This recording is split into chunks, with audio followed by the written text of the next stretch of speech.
हाँ, हरित लवक तक करवा दिया। लास्ट में सवाल का हरित लवक बता दिया कौन सा होता है क्रोमेटोफोर, ये याद रखना इंपॉर्टेंट है। अब बात आती है हमारे पास मास्टर, नहीं पहले वैक्यूल्स बता देता हूँ। रिक्तिका इंपॉर्टेंट है, एक आदि क्वेश्चन हट जाता है यहाँ से। रिक्तिका इंपॉर्टेंट टैग है ये। वैक्यूल,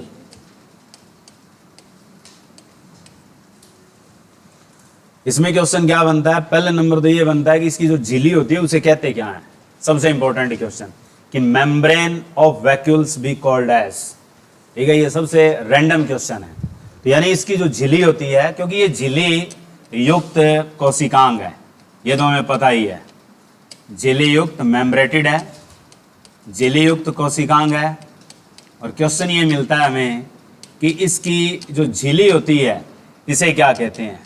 तो झिल्ली को हम टोनोप्लास्ट कहते हैं। याद रखना कि इसकी जो झिल्ली है, झिल्ली को क्या कहा जाता है। तो झिल्ली को स्पेशली क्या वर्ड दिया जाता है, टोनोप्लास्ट दिया जाता है। ये क्वेश्चन इसका स्पेसिफिक है। दूसरा, दोनों कोशिकाओं में मिलती है, पादप तथा जंतु। अब बात आती है कि पादप में कैसी होती है और जंतु में होती भी है और कई कोशिकाओं में नहीं भी, दोनों ही बात है। तो इसलिए जंतु में क्या होती है, ये आकार में बहुत छोटी, और पादप में आकार में क्या होती है, बड़ी। तो आपसे ये टैग मिलता है, vacuoles in large size present in which cells. तो आंसर तुम्हारा सिर्फ होगा प्लांट, ठीक है। छोटे आकार में आती है तो किस में आती है, और बहुत सारे माइक्रो ऑर्गेनिज्म है उनमें छोटी होती है। और पादप और जंतु में बात है तो जंतु में क्या होती है, छोटी। अब बात आती है इनमें बड़ा द्रव क्या कहलाता है। इनमें जो भरा हुआ द्रव है उसे क्या कहते हैं, उसे कहते हैं सेल सैप। सेल सैप को हम हिंदी में बोलें तो इसे कहेंगे कोशिका रस। वैक्यूल्स में भरा हुआ रस क्या है, तो वो आपके पास एक प्रकार का कोशिका रस है। इससे ये करती क्या है, तो इससे ये एक खास इंपॉर्टेंट वर्किंग करती है। किन में, जंतु कोशिका में भी इसका एक स्पेसिफिक वर्क है और पादप कोशिका में भी इसका एक स्पेसिफिक वर्क है, दोनों जगह। तो जंतु कोशिका में इसका मुख्य कार्य क्या है, तो यानी कोशिका में जल संतुलन को बनाए रखना। कि कोशिका में जो जल संतुलन होता है, ऑस्मो रेगुलेशन जो होती है, वो किसकी सहायता से बनाई जाती है, वैक्यूल्स की सहायता से। और अगर पूछा जाए कि पादप कोशिका में भी क्या करेगी, तो यही काम करेगी। तो पादप कोशिका को फुलाने का काम करेगी और उसे शिथिल बनाएगी, दृढ़ बनाएगी। तो यही काम कौन करती है, वैक्यूल। तो यानी पादप कोशिका जब फूलती है तो उसमें क्या चीज पैदा होती है, अपन ने बार बार पढ़ा है, सफिती पैदा होती है। तो पादप कोशिका की जो सफिती और दृढ़ता कौन पैदा करता है, तो वैक्यूल्स करता है। कि सफिती आ जाए या आपके पास दृढ़ता, यानी turgidity and rigidity of plant cell be carried by. तो ये कैरी कौन करवाता है, वैक्यूल्स करवाता है। ये इसके कुछ खास पॉइंट है। इसके बाद आता है कि जो कुछ सूक्ष्म जीव होते हैं उनमें अपशिष्ट पदार्थों को बाहर निकालने के लिए एक कोशिकांग होता है। वो कोशिकांग क्या होता है, रिक्तिका। उस रिक्तिका को क्या कहा जाता है, ये 10वीं क्लास में पढ़ाया जाता है।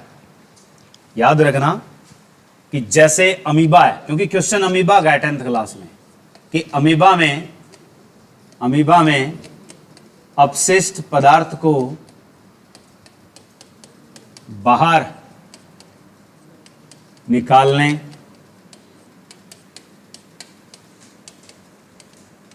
वाला कोशिकांग या उसका अंग क्या है, क्वेश्चन ये बनता है। क्योंकि आता ही अमीबा का, ये सबसे ज्यादा क्वेश्चन इसका अमीबा का ही बनता है। 10th क्लास की एनसीईआरटी में अमीबा का ही क्वेश्चन है ये, ठीक है। कि अमीबा में जो अपशिष्ट पदार्थ होते हैं उनको जब वो बाहर निकालता है तो किसके जरिए निकालता है, तो उसको बोलते क्या है, कॉन्ट्रैक्टाइल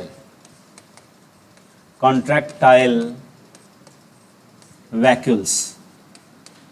कॉन्ट्रैक्टाइल वैक्यूल्स होती है, यानी हिंदी में अगर लिखें तो अपशिष्ट या विशिष्ट, अपशिष्ट कह दो या विशिष्ट रिक्तिका कह दो,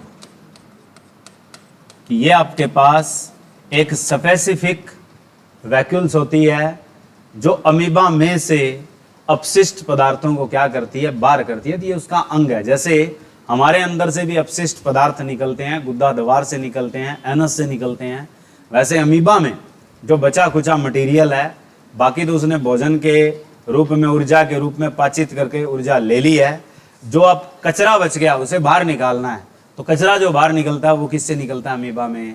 कॉन्ट्रैक्टाइल वैक्यूल से निकलता है, जिसे हम दो नाम से जानते हैं। या तो कह दें हम अपशिष्ट रिक्तिका, या हम क्या कह दें उसे, विशिष्ट रिक्तिका। ठीक है, ये इसका खास टैगफुल क्वेश्चन है जो बहुत सारे कॉम्पिटिटिव एग्जाम में आ चुका है। अतः अमीबा का ये याद रखना है। ठीक है, अब बात आती है master of cell. Master of cell किसे कहा जाता है भाई? मास्टर ऑफ सेल किसे कहा जाता है? आपने पढ़ा है 2 दिन। किसे कहते हैं आप? न्यूक्लियस।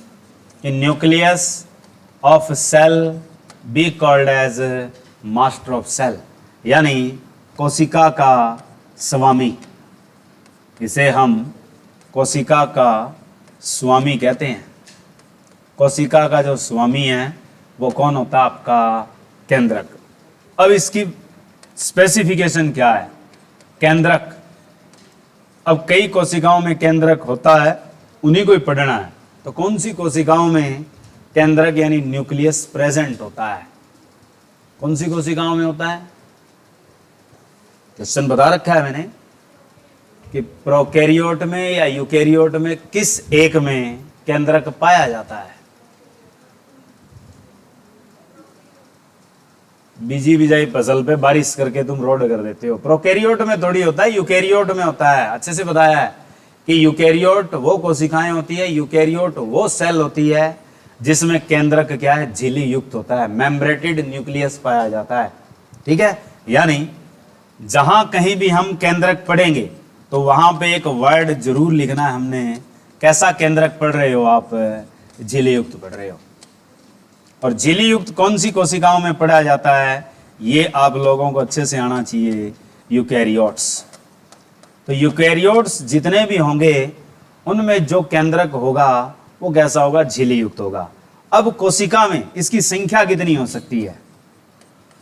कोशिका में संख्या, अधिकतर वर्ड आए कि अधिकतर कोशिकाएं जिनमें केंद्रक की संख्या पाई जाती है, यानी मुख्यतः, मोस्टली, ऐसे वर्ड लिखे हों तो आपने जवाब देना है 1। कि अधिकतर जो केंद्रक की संख्या कोशिका में पाई जाती है वो कितनी पाई जाती है आपकी? 1। कुछ एक कोशिकाओं में क्या मिलती है? 1 से ज्यादा। कि कुछ कोशिकाओं में, कुछ कोशिकाएं ऐसी भी होती है जिसमें कुछ कोशिकाओं में केंद्रक 1 से अधिक भी होते हैं। तो 1 से अधिक होते हैं तो उसमें हमारी बॉडी के ऊपर भी बात आती है कि ऐसी कौन सी कोशिकाएं हैं जिनमें केंद्रक 1 से ज़्यादा मिलने की संभावना जताई जाती है और होते हैं। ठीक है, तो नंबर 1, जहां 1 से ज़्यादा केंद्रक होते हैं उसमें नंबर 1 आती है यकृत कोशिकाएं। मोस्ट इंपॉर्टेंट क्वेश्चन है कि जो लिवर सेल्स होती हैं उनमें न्यूक्लियस क्या होते हैं? More than 1। और दूसरे नंबर पे आती है ऑस्टियोक्लास्ट। ऑस्टियोक्लास्ट, ऑस्टियोक्लास्ट क्या चीज़ होती है? क्या करती है ये एक तरह का एंजाइम छोड़ती है जो पुरानी हड्डियां, टूटी फूटी हड्डियां अंदर होती है, हड्डियों की लेयर होती है, ऊतक से जुड़ी होती है, उनको क्या करती है? रिपेयर करती है। वो ऑस्टियोक्लास्ट है। किसके साथ जुड़ी होती है? ऑस्टियोब्लास्ट सेल के साथ। ठीक है, उसके बाद तीसरी आती है मांसपेशिया तंतु, यानी मसल फाइबर सेल में मांसपेशियां तंतु, यानी जो आपके पास मसल फाइबर सेल होती है उनमें भी केंद्रक क्या होते हैं? 1 से ज़्यादा। 3 इंपॉर्टेंट है। आता ऊपर वाला सबसे ज़्यादा कि मानव शरीर में कौन सी कोशिकाओं में केंद्रक 1 से ज़्यादा मिलते हैं? तो नंबर 1 क्या याद रखना आपने? लीवर। दूसरा वर्ड याद रखना ऑस्टियोक्लास्ट। ठीक है, और तीसरा वर्ड क्या याद रखना है, मसल फाइबर, या आप कह सकते हो मांसपेशियां, तंतु, कोशिकाएं। ये 3 कोशिकाओं के रूप है जिनमें केंद्रक क्या मिलते हैं, एक से ज्यादा। एक आपको बताया था कि केंद्रक में एक जाल सा मिलता है केंद्रिका के साथ, ये जाल क्या होता है, तो मतलब ये इसकी बनावट है। तो आपके पास केंद्रक में जाल नुमा संरचना होती है। तो जाल नुमा जो संरचना है उसे क्या कहते हो, कि न्यूक्लियस में एक नेटवर्क लाइक स्ट्रक्चर होती है, उसे क्या कहा जाता है, 1000 बार बता दी ये तो, क्या बोलते हैं इसे, नहीं नहीं नहीं नहीं है, हाँ क्रोमेटिन बोलते हैं इसे, ठीक है, अच्छे से याद रखो। यही तो क्वेश्चन बनता है कि हम लोग इस जाल नुमा संरचना को क्या कहेंगे, क्रोमेटिन। अब बात आती है कि ये क्रोमेटिन किससे बनता है, ठीक है, क्योंकि क्रोमेटिन के बारे में मैंने आपको बताया था, सबसे पहले बंदा कौन लेकर आया था, वॉल्थर फ्लेमिंग। अब ये क्रोमेटिन जो है ये किससे बना होता है, ये आपका डीएनए प्लस प्रोटीन से बना होता है।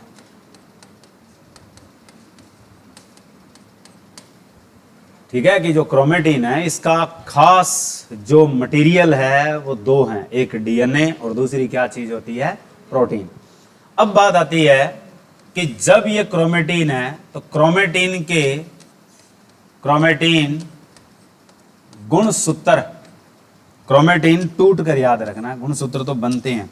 क्रोमेटिन कोशिका विभाजन में, क्रोमेटिन जो है वो कोशिका विभाजन में धागेनुमा संरचना जो छोटी या बड़ी छड़ जैसी दिखती है,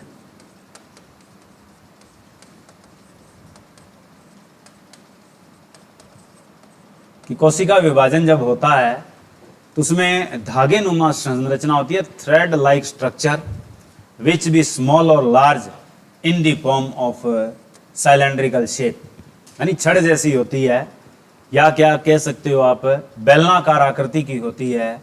उसे हम क्या कहते हैं, उसे हम लोग क्या कहते हैं, गुणसूत्र। वो चीज क्या आपके पास है, गुणसूत्र। अब गुणसूत्र का जो सारा मटेरियल है वो कौन सी प्रोटीनों से आता है, गुणसूत्र का सारा मटेरियल डीएनए से और प्लस किससे मिला होता है, हिस्टोन प्रोटीन। कि जो आपके पास गुणसूत्र है, गुणसूत्र का सारा मटेरियल किस चीज से आया हुआ है, डीएनए प्लस हिस्टोन। क्रोमेटिड्स बोल दे तो भी आपका जवाब यही है, डीएनए प्लस हिस्टोन, क्योंकि क्रोमेटिड्स ही हिस्सा होते हैं किसके, गुणसूत्र के। ठीक है, तो ये कहानी थी हमारे पास किसकी, एक न्यूक्लियस की। अब बात आती है गुणसूत्र। न्यूक्लियस का लेखा जोखा इतना ही है, अब कहानी जुड़ती है तुम्हारे पास गुणसूत्र की।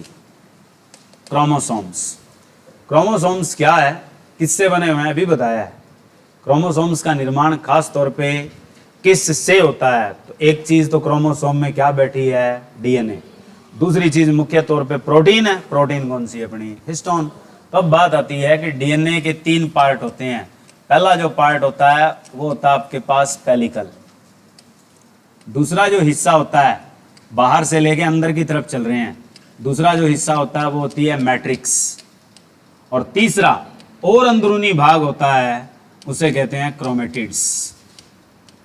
तो आपके पास जो डीएनए, जो गुणसूत्र है, गुणसूत्र के बाहर से जब अंदर की तरफ जाते हैं तो कौन कौन से भाग होते हैं, 3।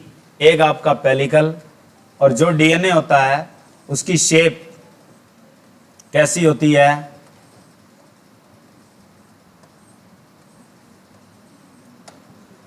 डीएनए की जो शेप, गुणसूत्र की जो शेप है कैसी दिखती है, बेलन की तरह, छड़ की तरह, तो बेलनाकार। पहले नंबर तो याद रखना है आकृति। आकृति जो है वो कैसी है, बेलनाकार, यानी सिलेंड्रिकल। अब इसका जो बाहरी आवरण है ये, इसे क्या कहते हैं हम लोग? पेलिकल। यही क्वेश्चन बनता है कि गुणसूत्र का सबसे बाहरी आवरण क्या होता है? Outer layer of the chromosomes be called as. तो ये सबसे बाहरी आवरण होता है। तो गुणसूत्र का बाहरी आवरण क्या है? तो गुणसूत्र का जो बाहरी आवरण है वो क्या कहलाता है? पेलिकल। गुणसूत्र का ऊपरी सिरा एपिकल पार्ट क्या कहलाता है? ये भी क्वेश्चन आता है कि जो टॉप मोस्ट पॉइंट है ये वाला ऊपरी सिरा, सिरस भाग, इसे कहते हैं टेलोमियर। इस भाग को क्या कहा जाता है? टेलोमियर। और गुणसूत्र की पूंछ क्या कहलाती है? जहां से सांकेतिक विचार मिलते हैं, ये वाली चीज, इसे बोलते हैं सैटेलाइट। दोनों इंपॉर्टेंट क्वेश्चन है कि गुणसूत्र के ऊपरी भाग को क्या कहा जाता है? तो वो कहा जाता है टेलोमियर। पुंछ भाग जो होता है यानी पश्च भाग जो होता है उसे क्या कहते हैं? हम उसे कहते हैं सैटेलाइट। अब इसके अंदर का जो भाग है ये वाला, ये क्या कहलाती है? गुणसूत्र की मैट्रिक्स। मैट्रिक्स का क्वेश्चन क्या बनता है कि पेलिकल से ढका हुआ भाग गुणसूत्र का क्या कहलाता है? तो पेलिकल से जो ढका हुआ भाग है उसे क्या कहते हैं हम लोग? मैट्रिक्स। दूसरे नंबर का भाग है। और उसके बाद आपके पास क्या होती है? धागे नुमा ये संरचना होती है, इन्हें हम लोग क्या कहते हैं? क्रोमेटिड्स। तो आपके पास धागे नुमा जो संरचना है जो आपके पास बैठी है गुणसूत्र में, उन्हें क्या कहा जाता है? क्रोमेटिड्स। तो क्वेश्चन क्या आता है कि गुणसूत्र में यूं पूछा जाता है कि गुणसूत्र में धागे नुमा या कुंडलित, धागे नुमा कुंडलित संरचना, स्पाइरल होती है, कुंडलित संरचना क्या होती है? तो धागे नुमा कुंडलित जो संरचना है गुणसूत्र में पूछ रहा है अभी ये। अब ये क्रोमेटिन की नहीं पूछ रहा, क्रोमेटिन तो टूट के बनाता है, और ये क्या सीधा पूछ रहा है कि गुणसूत्र में जो धागे नुमा संरचना कुंडलित होती है वो चीज क्या कहलाती है? उसे क्या कहते हो आप? क्रोमेटिड्स। ठीक है। और क्रोमेटिड्स को हम लोग अपनी तरफ से एक नाम और देते हैं। जब ये टूटते हैं तो क्या चीज पैदा करते हैं? अर्ध गुण सूत्र। एकल क्रोमेटिड्स क्या कहलाते हैं? तो आपके पास सेमी क्रोमोसोम्स कहलाते हैं, यानी अर्ध गुण सूत्र कहलाते हैं। अब बात आती है कि क्रोमेटिड्स की सूक्ष्म संरचना क्या कहलाती है? कि जो क्रोमेटिड्स बने होते हैं, क्रोमेटिड्स, वही बात आ जाएगी। अगर इनका निर्माण पूछे तो कहानी वहीं बैठती है। निर्माण आपने वही याद रखना है, डीएनए, और प्लस वर्ड क्या लिखना आपने? Histone protein. ठीक है। क्रोमेटिड की जो संरचना होती है, इनकी सूक्ष्म संरचनाएं क्या कहलाती है? ये पूछता है कि क्रोमेटिड्स की सूक्ष्म संरचनाएं और क्या कहलाती है। और अंदर जाते हैं तो और धागे, क्या धागे से धागे बहुत जुड़े होते हैं, उनको क्या कहते हैं?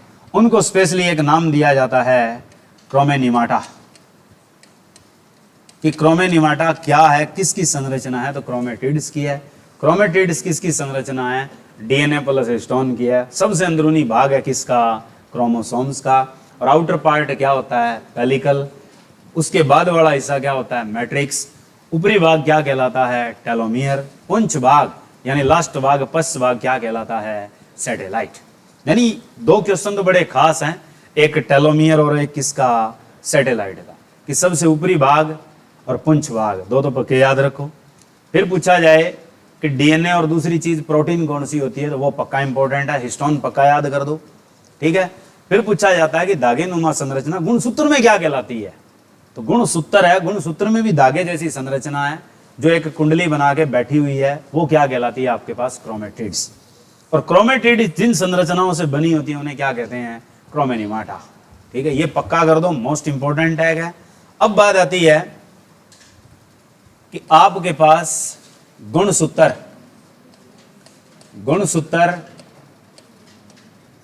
जब आपकी दैहिक कोशिका में हो, दैहिक कोशिका में किससे रिप्रेजेंट किए जाते हैं? गुणसूत्र युग्म ऑब्लिक युग्मक ऑब्लिक जनन ऑब्लिक प्रजनन कोशिका में कैसे लिखे जाते हैं? कि जब आपके पास दर्शाना होता है, रिप्रेजेंटेशन होती है क्रोमोसोम्स की, कौन सी कोशिकाओं के लिए? देहिक या सूत्री कोशिकाएं भी बोला जाता है इन्हें। देहिक के अलावा दूसरा नाम क्या होता है इनका? सूत्री कोशिकाएं। सूत्री कोशिकाएं होती है, यानी जिनका जनन समसूत्री विभाजन से हो, तो उन कोशिकाओं को गुणसूत्र के मामले में किससे रिप्रेजेंट किया जाता है? 2n से। ठीक है। और जो बात आती है युगम युग्मक या जनन या प्रजनन कोशिकाओं को, तो उनमें रिप्रेजेंटेशन किससे होता है? n से। अब इनको स्पेशल नाम मिलेंगे कि जो आपके पास 2n है वो सेल्स क्या कहलाती है, यानी जिनमें गुणसूत्रों की संख्या क्या रहती है? आपकी उतनी रहती है, और जो 2 कोशिकाओं को जन्म देती है, तो वो आपके पास कौन सी कोशिकाएं कहलाती है? खास क्वेश्चन है ये। और इनको क्या कहते हो? कि जब डबल ही पड़े हैं तो इनको नाम दिया जाता है द्विगुणित। द्विगुणित का मतलब होता है डिप्लॉयड सेल्स, कि जहां गुणसूत्र आपके 2n रिप्रेजेंटेशन में बैठे हैं, तो वो सेल कौन सी होती है? तो उन्हें वैसे नाम दिया जाता है स्पेशली द्विगुणित, या वर्ड लगता है डिप्लॉयड। और ये जो हैं अब आधे रह गए, तो यानी ए कर दो और शब्द लगा दो क्या? गुणित। इन्हें कहते हैं अगुणित कोशिकाएं। और वैसे वर्ड इनके लिए क्या लगता है? हैप्लॉइड्स। तो ये क्वेश्चन खास है, बहुत ज्यादा आता है कि युग्मनज जनन या प्रजनन कोशिकाएं जो होती है, उसमें हमारे ऊपर भी बात आती है शुक्राणु, और दूसरा कौन सा पूछा जाता है? अंडाणु या ओवम। ठीक है। स्पर्म और ओवम जो हैं उनका रिप्रेजेंटेशन आपका किससे होता है? n।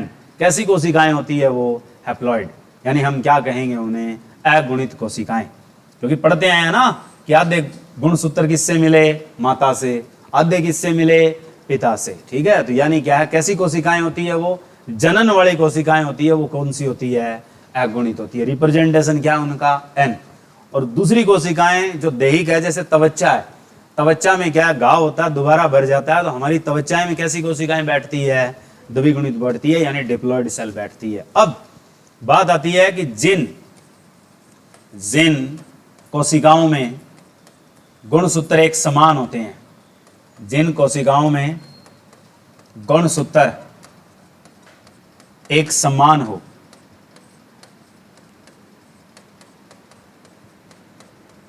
तो गुणसूत्र क्या कहलाते हैं? तब क्रोमोसोम्स क्या कहलाते हैं? इन्हें कहते हैं समजात, यानी होमोलोगस क्रोमोसोम्स। कि गुणसूत्र जिन कोशिकाओं में एक समान हो, तो हम उनको क्या कहेंगे? तो उनको क्या कहा जाता है? समजात गुणसूत्र। और समजात गुणसूत्र वाली जो भी कोशिकाएं होती है, वो कौन सी आती है आपके पास? द्विगुणित वाली आती है। याद रखना कि समजात गुणसूत्र वाली जो भी सेल होती है, वो कौन सी होती है? हमेशा द्विगुणित वाली होती है। और इन्हें कहा क्या जाता है? Homologous chromosomes. वैसे भी पूछा जा सकता है समजात गुणसूत्र कौन सी कोशिकाओं में पाए जाते हैं? तो द्विगुणित में पाए जाते हैं, देहिक में पाए जाते हैं, जिनमें विभाजन कौन सा देखने को मिलता है? समसूत्री। तो ये तो सिंपल टैग है। और एक आता है कि सर्वाधिक गुणसूत्र पाए जाते हैं, कि जो सबसे ज्यादा गुणसूत्र पाए जाते हैं वो किस में पाए जाते हैं? कि सर्वाधिक जो गुणसूत्र पाए जाते हैं वो किस में पाए जाते हैं? अभी लिखवा रखे हैं आपा ने कि जब पौधे पढ़ा रहे थे, तब जैसे ही हमने फर्न पढ़ा था। फर्न किस में आते हैं? ब्रायोफाइटा के बाद आते हैं। ब्रायोफाइटा के बाद जब पौधे पढ़ते हैं ट्रैकियो में पढ़ते हैं टेरिडो। तो टेरिडोफाइटा का एक क्या है? पौधा है जिसका नाम है ओफियोग्लोसम। ग्लोजम, ऑफियोग्लोजम रेटिकुलेटम, यह मैंने लिखवा रखा है कि जिसमें इस फर्न में शुरुआत कौन से गुणसूत्रों से होती है, 1260 से। तो याद रखना कि सर्वाधिक जो गुणसूत्र पाए जाते हैं वो किसमें पाए जाते हैं, ऑफियोग्लोजम रेटिकुलेटम। जो गुणसूत्रों की संख्या इसमें बताई जाती है कितनी है, 1260 से स्टार्ट होती है इस फर्न की, ठीक है। इससे सर्वाधिक भी होते हैं 1460 तक, 1441, 1442, ऐसे फर्न की क्या है कैटेगरी में आते हैं। मिनिमम कितने रखे जाते हैं इसके, 1260, ठीक है। और अगर पूछा जाए ये वैसे है क्या, पादप, पादप वर्ग का पौधा है। और पादप में ये कैसा है, अपने पास एक फर्न है। फर्न का मतलब क्या है, एक टेरिडोफाइटा है। टेरिडोफाइटा कौन से होते हैं तुम बताओ, फर्न क्या होते हैं, कह दो जी फर्र से भाग जे, हाँ तुम बताओ क्या होते हैं फर्न, बता रखा आपने फर्न क्या होता है।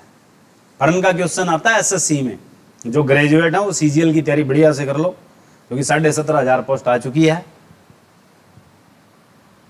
सिर्फ ग्रेजुएट ही फॉर्म भर सकते हैं, +2 वाले नहीं, +2 वाले मुंह धो लो, ठीक है। जिसकी ग्रेजुएशन कंप्लीट है वही फिल कर सकता है, ठीक है। सबसे बढ़िया स्टैंडर्ड की पोस्ट होती है, ठीक है। एक आता है सबसे बड़ा गुणसूत्र, यह भी क्वेश्चन बड़ा इंपॉर्टेंट है। सबसे बड़ा गुणसूत्र पाया जाता है धरातल पर, जो पाया जाता है वो किस में पाया जाता है, वो पाया जाता है जी मछली। मछली एक स्पेशल है जिसका नाम है लैम्प्रस, ठीक है। लैम्प्रस नाम की जो फिश है इसमें सबसे बड़ा गुणसूत्र पाया जाता है। छोटा सबको याद है कि सबसे छोटा गुणसूत्र, सबसे छोटा गुणसूत्र किसमें पाया जाता है, सबसे छोटा बच्चा माँ से कहता है प्लीज मुझे ले जाओ, तो क्या वर्ड आएगा, माइकोप्लाज्म, ठीक है। तो सबसे छोटा जो है वो किसमें बैठा है अपने पास, माइकोप्लाज्म में। आदमी वाला नहीं भूलना, मनुष्य में गुणसूत्र पूछे तो कितने हैं और जोड़े पूछे तो कितने हैं, पूछेंगे बोलेगा नहीं कोई भी, ठीक है। तो लास्ट सोफे पे बैठे हैं 3 बंदे, वो बताएंगे सबसे पहले कि मनुष्य में गुणसूत्रों की संख्या कितनी होती है।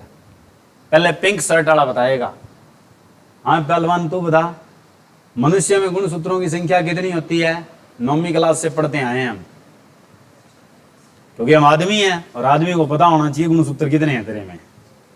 बीच वाला बताए, हाँ लास्ट वाला, ओ 2 ही मरवाएगा तू तो। हाँ आप बताओ कितने होते हैं chromosomes, how many chromosomes in the cell of human being, कितने होते हैं, हैं? अच्छा आप बताओ, लास्ट बेंच पे 2 बैठे हैं चश्मुद्दीन, आप दोनों बताओ कितने होते हैं, how many chromosomes we have to be carry, हाँ जल्दी बोलो लाउडली, हाँ आप बताओ कितने होते हैं, हाँ हाँ आप बताओ कितने होते हैं, 40, कितने होते हैं, अब तो पता लग गया होगा, हाँ 40 होते हैं हमारा जो, ठीक है। 2 वाला ध्यान से सुन ले। तो मनुष्य में जो गुणसूत्र हैं वो कितने आपके पास, 40 है। और जोड़े पूछे तो अलग बन जाता है क्वेश्चन, कितने हैं, 23। जोड़े का अलग आता है, सीधा अलग पूछा जाता है, याद रखना यही कंफ्यूजन है हमारा, ठीक है। जोड़े आएंगे तो 23 और सीधी संख्या पूछे तो उत्तर कितना देना है, 40, ठीक है। अब भी कहानी अड़ती है कि पुरुष में जनन का जो जोड़ा है, पुरुष में कौन से होते हैं और स्त्री में कौन से होते हैं। तो पुरुष में जो कंडीशन होती है जोड़े में पूछी जाए तो कैसे लिखोगे जोड़े में, क्योंकि जोड़े कितने रखने हैं, 23, तो 22 जमा क्या आएगा, XX। एक जोड़ा XX का हो गया, 22 जोड़े अलग हो गए, 23 हो गए, ठीक है। और स्त्री, ओ सॉरी XY आना था, पुरुष लिख रहा हूं मैं, XY। और स्त्री का जोड़ा पूछे तो 22 जमा प्लस क्या लिखोगे, XX। ये जरूर याद रखना है, क्योंकि आजकल क्वेश्चन ट्विस्ट है। वो पहले वाली बात गई, जोड़े कितने होते हैं, गुणसूत्र कितने होते हैं, कोई नहीं पूछता।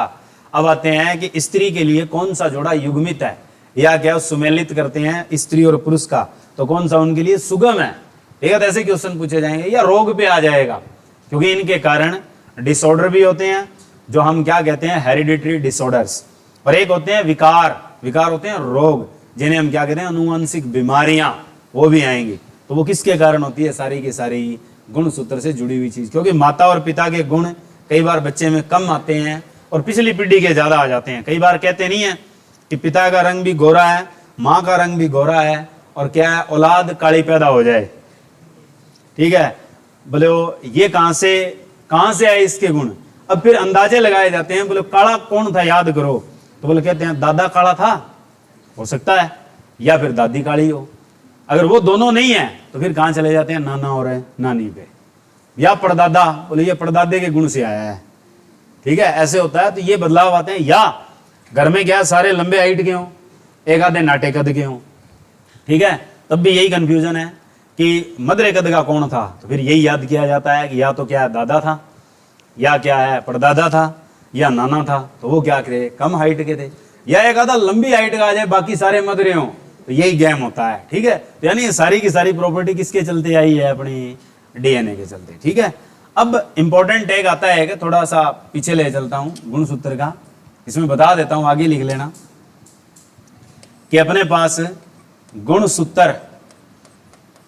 गुणसूत्र ऑब्लिक क्रोमेटिड्स, ये क्वेश्चन बड़ा खास है।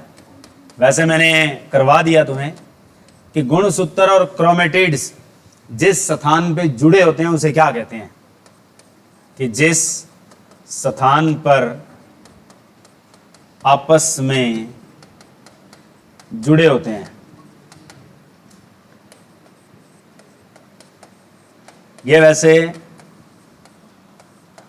एमसीक्यू में करवाया था मैंने कि जो गुणसूत्र है या जो क्रोमेटिड्स है, दोनों का क्वेश्चन कैसे भी आ जाए हमें कोई फर्क नहीं पड़ता। जिस स्थान पे आपस में जुड़े होंगे, यानी संधि होगी दोनों की, एसोसिएशन होगा, संलग्न होगा, ज्वाइंट होगा, उस बिंदु को क्या कहते हैं, उस जगह को क्या कहते हैं? उसे कहते हैं सेंट्रोमियर। याद रखना, सबसे दागड़ी क्वेश्चन है कि सेंट्रोमियर। और सेंट्रोमियर वो चीज है जो अपने आप में दो काम करती है, लिखवा रखा है मैंने। पहला काम क्या करती है? गुणसूत्र का आकार निश्चित करती है। क्वेश्चन बड़ा खास है कि किसी भी गुणसूत्र का जो आकार निश्चित होता है वो किससे होता है? तो गुणसूत्र का आकार निश्चित करता है, कौन करता है? सेंट्रोमियर करता है। और क्या काम करता है सेंट्रोमियर? जब कोशिका विभाजन हो रहा होता है तो उस दौरान इन गुणसूत्रों को अलग करने वाली कुछ एक किरणें आती है, वो किरणें क्या कहलाती है? Spindle fibre.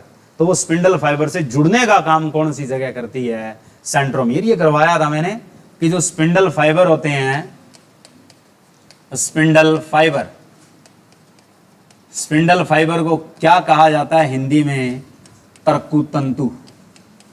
कि तर्कु तंतु कोशिका विभाजन के समय, तर्कु तंतु कोशिका विभाजन के समय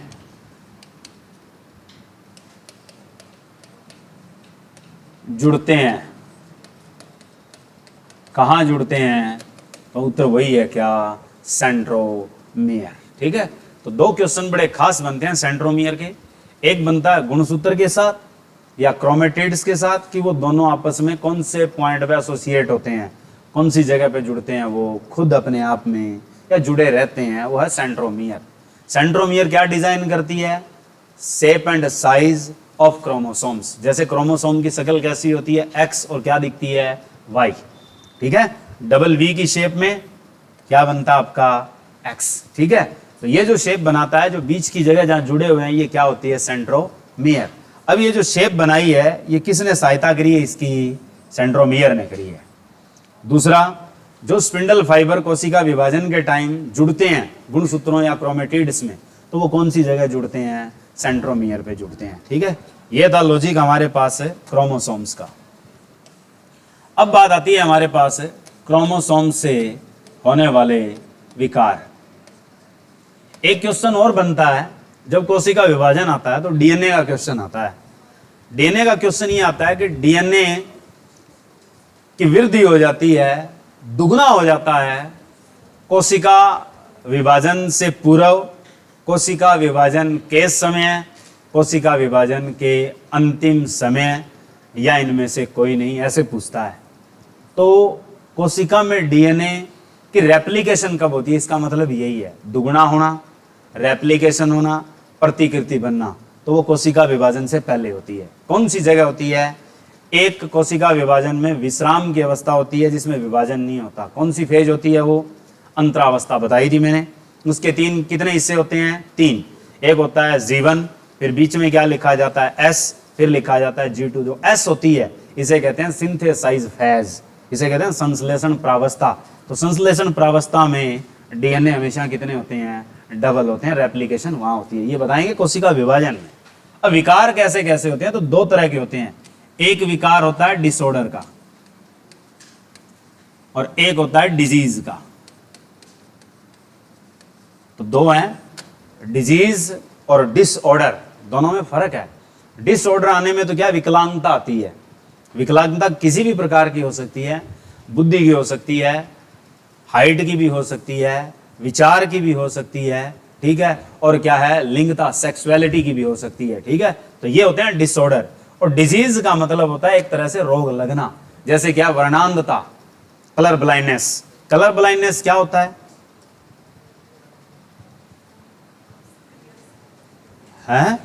जोर से, कलर ब्लाइंडनेस क्या होता है आप बताओ? सब कुछ मतलब क्या? तू बता, कलर ब्लाइंडनेस क्या होता है? हिंदी में कहते हैं वर्णांधता। हिंदी से समझ जाते हैं, इंग्लिश में बड़ा औखा है, शब्दों से पता चल रहा है। What is the colour blindness? आप बताओ, वर्णांधता क्या होती है? आप बताओ, पेपर में बहुत आता है। हाँ, लास्ट दोनों, क्या होती है वर्णांधता? आप बताओ। कलर, सिर्फ कलर पहचान। जहां हम लाल और हरे में अंतर स्पष्ट ना कर सकें, वो जो विकार होता है आंखों में, वो कौन सा होता है? वर्णांधता होती है। उसी को कलर ब्लाइंडनेस कहते हैं, क्योंकि रेटिना ही इसका मेन जिम्मेदार होता है।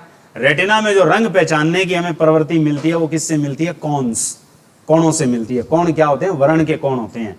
उनमें दो कोण समाप्त हो जाते हैं, हरे और कौन से? लाल वाले। तो फिर सारा रंगा काला दिखता है, ठीक है, पहचान नहीं कर पाते हैं, ठीक है। जो क्या है, कलर विजन है, वो क्या हो जाता है? समाप्त। उसी को कहते हैं वर्णांधता। तो वो एक तरह से हमारे पास क्या है? डिजीज का फैक्टर है, ठीक है। अब नंबर एक आता है, डिसऑर्डर की बात करें तो आपके पास डाउन सिंड्रोम, बहुत इंपॉर्टेंट है ये। डाउन सिंड्रोम यानी बुद्धि से जुड़े हुए 3 सिंड्रोम खास हैं। एक आपके पास क्या है? डाउन सिंड्रोम, और 2 विकार हैं, आगे आएंगे, ठीक है। तो डाउन सिंड्रोम हो गया। सिंड्रोम आगे एक और आता है, एडवर्ड सिंड्रोम। तीसरा पटाऊ सिंड्रोम, यानी हमारे पास पटाऊ सिंड्रोम कब होता है, एडवर्ड सिंड्रोम कब होता है, और डाउन सिंड्रोम किसके कारण होता है। यानी यूं पूछता है कि गुणसूत्र बढ़ने से होते हैं या घटने से होते हैं। तो ये विकार तो गुणसूत्र के हैं। तो ये आपके पास कौन से गुणसूत्र के बढ़ने, क्योंकि ये तीनों सिंड्रोम बढ़ने से होते हैं। याद रखना कि जो ट्राइसोमी गुणसूत्र नंबर 21 का विकार है। ऐसे पूछता है कि डाउन सिंड्रोम कौन से गुणसूत्र से जुड़ा हुआ है? 21 में से। तो ट्राइसोमी 21 की प्रतिलिपि बढ़ने से, यानी इसकी एक कॉपी ज्यादा हो जाती है, यानी एक्स्ट्रा हो जाता है ये, तब कौन सा विकार पैदा होता है? Down syndrome. मंद बुद्धि से जुड़ा हुआ विकार है ये। एडवर्ड, ये गर्भ धारण से पहले ओवम में होता है। याद रखना कि ओवम सेल में जो ट्राइसोमी 18 है, ट्राइसोमी 18 में वृद्धि, यानी एक कॉपी इसकी भी क्या हो जाती है? बढ़ जाती है। कहां? ओवम सेल में। ओवम सेल में हो जाती है, और कहां? गर्भाधारण से पहले, ठीक है, यूटेरस इनिशिएशन से पहले हो जाती है ये। उसके बाद आता है पटाऊ कौन से के कारण होता है? तो ट्राइसोमी 13 में भी क्या होती है? वृद्धि, यानी इनकी एक एक लिपि कोशिका में बढ़ जाती है, जिससे विकार पैदा होते हैं। कौन से विकार पैदा होते हैं? डाउन सिंड्रोम, दूसरा एडवर्ड और तीसरा क्या है? पटाऊ। ठीक है, ये अनुवांशिक विकार हैं। हेरिडिटरी क्या है आपके पास? डिसऑर्डर्स हैं। डिसऑर्डर से क्या है? ये नहीं है कि उसमें कोई बीमारी है, सिर्फ क्या है? कमियां आ जाती है। ठीक है, जैसे हम पटाऊ पढ़ते हैं, पटाऊ सिंड्रोम के विकार कहाँ देखने को मिलते हैं? जहां कहीं आपने देखा होगा होठ का फटना, तालू का फटना, ये जो विकार होते हैं तो वो आपके पास किससे होते हैं? Patau syndrome. यानी जैसे तालू फांक बोलते हैं इसे, कि तालू फांक, क्लेफ्ट प्लेट। तो क्लेफ्ट प्लेट जो होती है वो आपके पास किसके कारण होती है? पटाऊ सिंड्रोम के कारण होती है। इसी तरीके से आपके पास हॉट फांक या ओस्ट फांक बोलते हैं, यानी लिप्स क्लेफ्ट बोलते हैं, तो ये भी किसके कारण होती है? पटाऊ सिंड्रोम के कारण होती है। या जैसे क्या है, सिर क्या है, ऊपर से तो क्या है? छोटा सा दिखता है, फिर नीचे बांका सा होता है। ठीक है, कान क्या है? छोटे छोटे हो जाएं, तो ये भी किसके कारण होते हैं? पटाऊ सिंड्रोम के कारण ही होते हैं। देखा होगा आपने तालू फांक है, यानी तलवा कटा हुआ देखा होगा, सामने से, नाक के सामने से कईयों का होठ कटा होता है और तालू तक जाता है। ठीक है, कईयों का सिर्फ होठ कटा होता है। कहते नहीं है कि बोले इसकी माँ ने क्या है? ग्रहण में चक्कू से कोई चीज काटी होगी, ठीक है, या इसके बाप ने कोई चीज काटी होगी, तब बोलोगे बच्चा ऐसा पैदा हुआ है। तो ये क्या है? एक तरह का डिसऑर्डर है। डिसऑर्डर ये होते हैं उत्परिवर्तन, म्यूटेशन होती है। म्यूटेशन का मतलब है कि बदलाव आना। जैसे क्या है, एक दो शहर हैं अपने जिनमें आज भी बच्चे क्या है? विकलांग पैदा हो रहे हैं विश्व में। वो दो शहर कौन से हैं विश्व के? हिरोशिमा और नागासाकी। वहां आज भी बच्चे क्या है? वैसे लंगड़े लूले पैदा हो रहे हैं। आंख की जगह आंख नहीं है, कान की जगह सही से कान नहीं है, होठ की जगह होठ ना होना, पांव सही से ना होना, हाथ सही से ना होना, बॉडी स्ट्रक्चर सही ना होनी, ये सारे के सारे क्या हैं? डिसऑर्डर हैं। किसके कारण पैदा होते हैं? डीएनए या क्रोमोसोम म्यूटेशन से होते हैं, यानी उत्परिवर्तन होना। उत्परिवर्तन का मतलब बदलाव आना। बदलाव क्या होते हैं? ऐसे ही होते हैं, एक एक प्रतिलिपि क्या हो जाए? बढ़ जाए, या प्रतिलिपि क्या हो जाए? कम हो जाए। तो इनके कारण ये पैदा होते हैं। आगे दो और आते हैं सिंड्रोम। चौथा वो सिंड्रोम है जिससे पुरुष में पुरुषता खत्म हो जाए, यानी पुरुष में स्त्रियों वाले गुण आ जाएं, तो वो आपके पास सिंड्रोम कौन सा कहलाता है? याद रखना,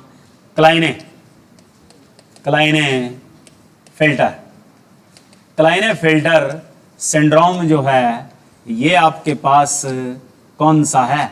ये आपका किसके कारण होता है? तो ये आपका XXY, यानी एक गुणसूत्र की प्रतिलिपि बढ़ जाए। यानी क्लाइनेफेल्टर जब सिंड्रोम होगा तो गुणसूत्रों की संख्या रिप्रोडक्शन के लिए कितनी हो जाएगी? 47।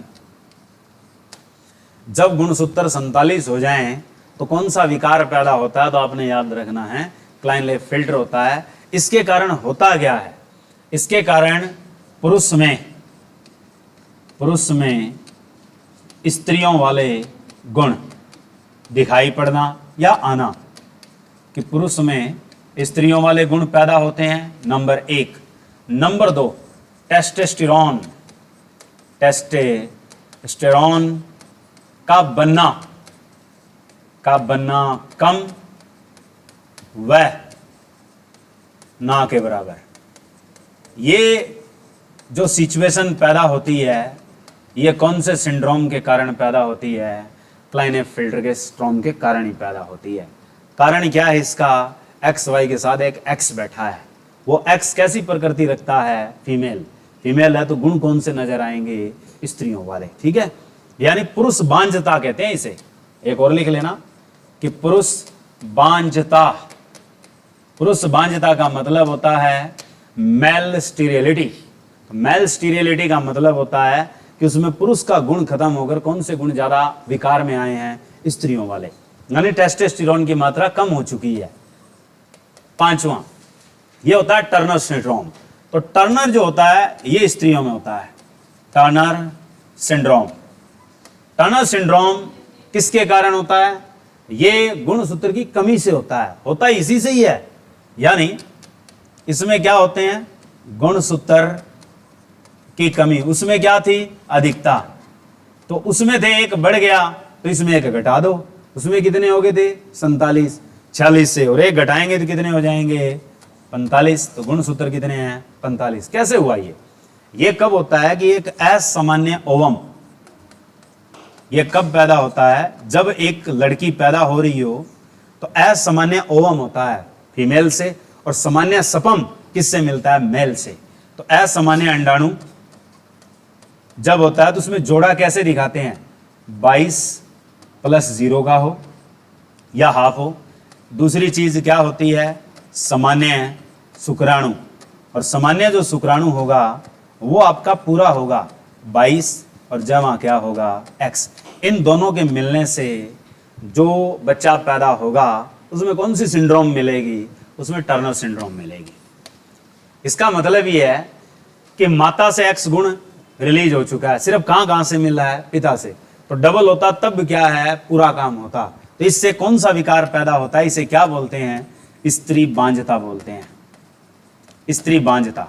स्त्री बांझता का मतलब होता है स्त्री में पुरुष वाले गुण ज्यादा सक्रिय होना, पुरुष वाले गुण ज्यादा सक्रिय होना।